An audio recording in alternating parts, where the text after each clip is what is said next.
Yol mədəniyyətdir. Regionun, bölgənin inkişafının birinci təminatçısı yoldur. İşğal altında qaldığı müddətdə ərazilərimizin yolları dağıdılıb, yararsız hala salınıb. Azadlığına qovuşan ərazilərdə indi yollar təmir olunur, daha geniş və müasir yollar salınır. Hazırda tikintisi aparılan Ağdam, Əsgəran, Xocalı, Xankəndi yolu Bərdə istiqamətindən Xankəndi, Şuşa və Laçın şəhərlərinə getmək istəyən sürücü və sərnişinlərin işini asanlaşdıracaq. Ətraflı süjetdə. Bərdə-Ağdam avtomobil yolunun 40-cı kilometrindən başlanğıcını götürən Ağdam, Əsgəran, Xocalı, Xankəndi yolunun uzunluğu 33,6 kilometrə bərabər olacaq. Yolun üstünlüyü ondan ibarətdir ki, yol Ağdam şəhərinə daxil olmadan dairəvi şəkildə keçərək Xankəndinə doğru istiqamət alacaq və buna görə də bu istiqamətdə hərəkət edən sərnişinlər mənzil başına tez çata biləcəklər.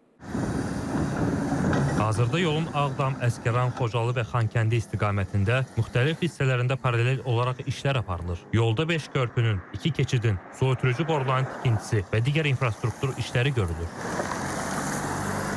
Qarabağın inkişaf planı nəzərə alınaraq avtomobil yolu 1 və 2-ci texnik dərəcəyə uyğun layihələndirilib. Təqribən avtomobil yolunun 12 kilometr hissəsi 2-ci dərəcəyə uyğun hal-hazırda yenidən qurulması işləri aparılır. Bu hissədə torpaq yatağının eni 15 metr, zolaqların sayı 2 ədəd, hərəkət hissəsinin ümumi eni isə 7,5 metr olacaq. Avtomobil yolunun digər hissəsi 21,6 kilometr birinci texniki dərəcəyə uyğun olaraq qurulub. Burada torpaq yatağının eni 26,5 metr. Hərəkət hissəsinin ümumi eni 15 metr. Hərəkət zolaqlarının sayı isə 2 gediş, 2 gəliş olmaqla 4 zolaqlı olacaq. Yol bölgədə gediş-gəlişi asanlaşdıracaq. Kənd təsərrüfatının və turizmin inkişafına əhəmiyyətli təsir göstərəcək.